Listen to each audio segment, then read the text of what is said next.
ناظرین اسلامک معلومات کے لیے ہمارے یوٹیوب چینل اپنا عظیم چینل کو ابھی سبسکرائب کریں مکمل کر دیا اور بیل گیا۔ آئیکن دبانا نہ بھولیں۔ اللہ نے ریگزار عرب میں شاہ عرب کو بھیجا، دشمنوں کے معبودان باطلہ بھی پتھر کے تھے۔ میرے آقا کے تشریف لانے پر وادی مکہ نغمات توحید سے گونج اٹھی، سرداران قریش لرزہ برندام ہو گئے۔ پیغمبر آخر الزماں صلی اللہ علیہ وسلم کی دعوت فطرت دشمنوں کو ایک آنکھ بھی اچھی نہ لگی۔ مکے کی زمین رسول اور رسول کے وفاداروں پر تنگ کر دی گئی، ظلم و ستم کے پہاڑ توڑے گئے۔ میرے سرکار مکہ شریف سے مدینہ شریف کو ہجرت کے لیے مستعد ہو گئے، جو ہماری تاریخ کا ایک اہم باب ہے۔ ہجرت کی ہر ساعت سعیدہ معجزات مصطفیٰ صلی اللہ علیہ وسلم کی نورانی قندیل سے مزین اور روشن ہے۔ اہل مدینہ مسرور تھے کہ اللہ کے محبوب صلی اللہ علیہ وسلم تشریف لا رہے ہیں، اور عالم یہ تھا مکے کی وادی کا ہر کوئی یہ کہہ رہا تھا، یہی نغمے تھے ہر ایک کی زبان پر۔ طلع البدر علینا من ثنیات الوداع، طلع البدر علینا من ثنیات الوداع، وجب الشکر علینا ما دعا للہ الداعی۔ ان نغموں سے مدینہ شریف کی وادیاں گونج اٹھی۔ سبحان اللہ سبحان اللہ۔ حضرات، ہم بدر کی تاریخ مختصر انداز میں آپ حضرات تک پہنچائیں گے۔ 17 رمضان مبارک کی مناسبت سے آپ حضرات بدر کی تاریخ بھی ملاحظہ کریں، اور 17 رمضان مبارک شریف کو اصحاب بدر کی بارگاہ میں خراج عقیدت پیش کریں، ان کے نام کی فاتحہ کریں، انہیں ایصال ثواب کریں، اور اصحاب بدر کے توسل سے اللہ کی بارگاہ میں دعائیں کریں۔ دشمنوں نے ٹھان لیا تھا اسلام کی روشنی بجھا دیں گے۔ اعدائے اسلام پیغمبر اسلام کی دشمنی پر اتر آئے تھے، سب یکجا تھے، سب ایک طرف تھے، ان کی نگاہیں جانب طیبہ لگی ہوئی تھی۔ وہ اس وہم میں مبتلا تھے کہ چراغ مصطفی کو ہم بجھا دیں گے، یہ چراغ مصطفی بجھ جائے گا، مگر ان نادانوں کو معلوم نہیں تھا نور خدا ہے کفر کی حرکت پہ خندزن، نور خدا ہے کفر کی حرکت پہ خندزن، پھونکوں سے یہ چراغ بجھایا نہ جائے گا۔ دشمنوں کے پاس شراب اور عمدہ غذائیں تھیں، اور یہ روزہ دار ان کے لیے نبی کی دعائیں تھیں۔ سوچئے تو ذرا صحیح، 17 رمضان مبارک وہ نام خدا کو مٹانے کے لیے آئے تھے، یہ دین اسلام کو بچانے کے لیے آئے تھے۔ ادھر ستم و جفا والے تھے، ادھر صدق و صفا والے تھے۔ چنانچہ سید المرسلین خاتم النبیین صلی اللہ علیہ وسلم نے اپنے جانثار وفادار غلاموں کو دیکھا تو پھر بارگاہ رب العزت میں یہ دعا فرمائی، اے اللہ، اگر مسلمانوں کی یہ جماعت ہلاک ہو گئی تو پھر دنیا بھر میں تیری عبادت کرنے والا کوئی نہیں رہے گا۔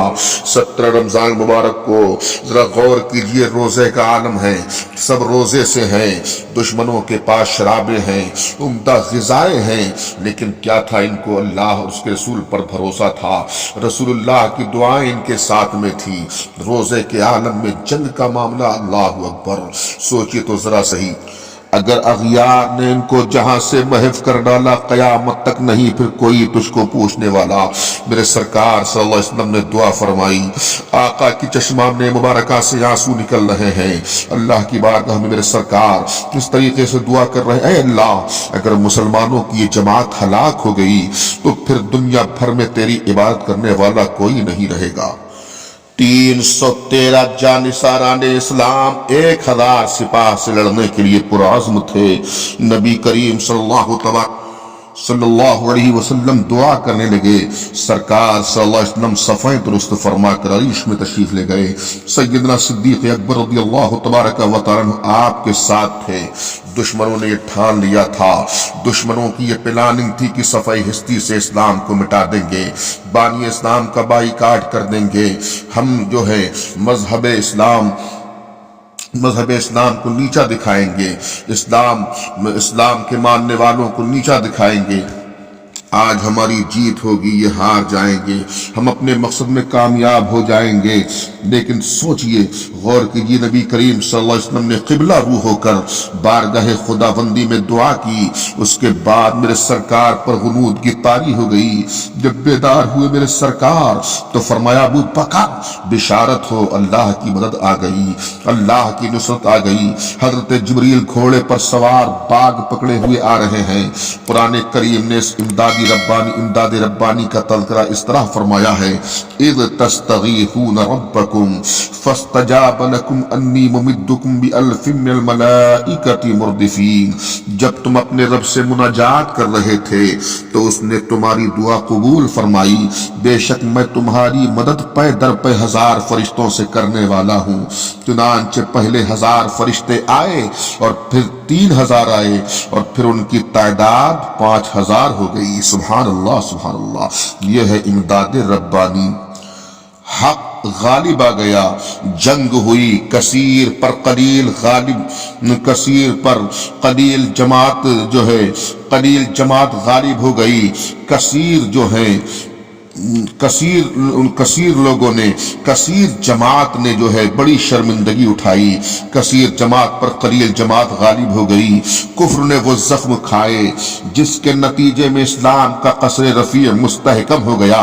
علم غیب نبوی کی وسعت کا نظارہ دنیا نے اپنی آنکھوں سے دیکھا۔ اللہ نے فرشتوں کی سپاہ بھیج کر کفر و ظلم کو مغلوب کیا۔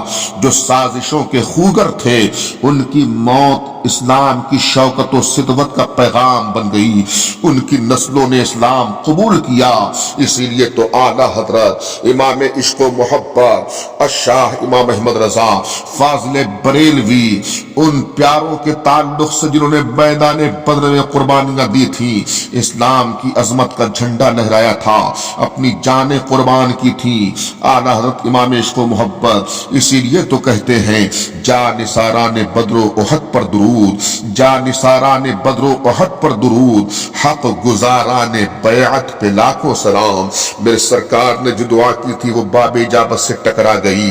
سرکار دعا فرمائے اور بارگاہ ربی میں قبول نہ ہو، ایسا تو ہو ہی نہیں سکتا۔ ایک عام انسان جو متقی پرہیزگار ہوتا ہے، جو مستجاب الدعوات ہوتا ہے، اس کی دعا اور بارگاہ خداوندی میں قبول ہوتی ہے، چہ جائے کہ نبیوں کے امام کی دعا۔ میرے سرکار نے دعا فرمائی، اس لیے تو اعلیٰ حضرت ارشاد اعلیٰ حضرت فرماتے ہیں اجابت نے جھک کر گلے سے لگایا، بڑھی ناز سے جب دعائے محبت محمد، اجابت کا صحرا عنایت کا جوڑا، دلہن بن کے نکلی دعائے محمد صلی اللہ تبارک و تعالی علیہ وسلم۔ لہذا 17 رمضان مبارک کو ہم جانثاران رسالت رسول کریم صلی اللہ علیہ وسلم کے اصحاب پاک کی بارگاہ میں خراج عقیدت پیش کریں، شہدائے بدر کی بارگاہ میں خراج عقیدت پیش کر کے ان کے نام کی فاتحہ خوانی کریں، بوقت افطار دعائیں کریں، اور ان پیاروں کے توسل سے شہدائے بدر کے تعلق سے ہم اللہ کی بارگاہ میں وبائی جو اس وقت بیماری جو وبا ہے، جو پوری دنیا میں اس وقت جو وبا چل رہی ہے، بلا پھیلی ہوئی ہے، مولا کریم سے دعا کریں، ان کے توسل سے اللہ رب العزت ہماری دعاؤں کو شہدائے بدر کے توسل سے قبول فرمائے گا۔ اللہ رب العزت تمامی اسلامیان عالم کو روزہ رکھنے، نمازیں پڑھنے، اچھے اچھے کام کرنے کی توفیق رفیق نصیب فرمائے، برائیوں سے بچائے۔ غزوہ بدر کے واقعات سے جو سبق ملا ہے اسے ہم مسلمانوں کو یاد رکھنا چاہیے۔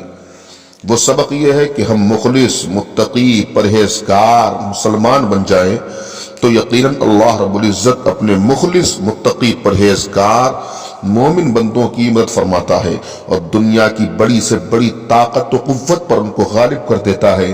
اللہ جل جلالہ ارشاد فرماتا ہے یا ایھا الذین آمنوا ان تنصروا اللہ ینصرکم ویثبت اقدامکم، اے ایمان والو اگر تم دین خدا کی مدد کرو گے تو اللہ تمہاری مدد کرے گا اور تمہارے قدم جما دے گا۔ اللہ تعالیٰ کا یہ وعدہ صبح قیامت تک کے مومنوں سے ہے، جب بھی مومن مسلمان بندہ اللہ تعالیٰ کے دین کی مدد کے لیے اللہ تعالیٰ کی رضا حاصل کرنے کی غرض سے آگے بڑھتا ہے تو اللہ رب العزت اس مومن بندے کی مدد فرماتا ہے، جیسا کہ میدان بدر میں اللہ تعالیٰ نے مٹھی بھر مسلمانوں کو دشمنوں کے بھاری لشکر پر غالب کر دیا اور ان کے قدم ایسے مضبوط کر دیے، ایسے جما دیے کہ دنیا کی کوئی طاقت ان کو ہلا نہیں سکی۔ بس ضرورت ہے غزوہ بدر کی یاد تازہ کرنے کی، اس کے دیے ہوئے سبق پر عمل کرنے کی۔ ہم اپنے کردار و اعمال اور حال پر نظر کریں اور غور کریں کہ ہم نے کتنا کھویا ہے اور کتنا پایا، کیا پایا ہے۔ آج ہم کتنی ذلتوں اور ناکامیوں کے شکار ہیں، لیکن اللہ تعالیٰ کی مدد ہمیں کیوں نصیب نہیں ہوتی؟ صرف اس کی وجہ یہ ہے کہ ہم نے دنیا کے ساز و سامان کو اپنا سہارا سمجھ لیا ہے اور اللہ تعالیٰ پر بھروسہ کرنا چھوڑ دیا ہے۔ اللہ تعالیٰ رمضان شریف کے صدقے، روزہ و نماز کے توسل سے اور شہدائے بدر کی بے مثال قربانیوں کی برکت سے ہماری حالت بدل دے اور اپنی مدد ہمیں اور سارے عالم کے مسلمانوں کو نصیب فرما دے، آمین یا رب العالمین۔ استغفر اللہ ربی من کل ذنب واتوب الیہ۔ گھر گھر فاتحہ خوانی کریں، 17 رمضان مبارک کو شہدائے بدر کی بارگاہ میں خراج تحسین پیش کریں، ان کے نام کا ایصال ثواب کریں۔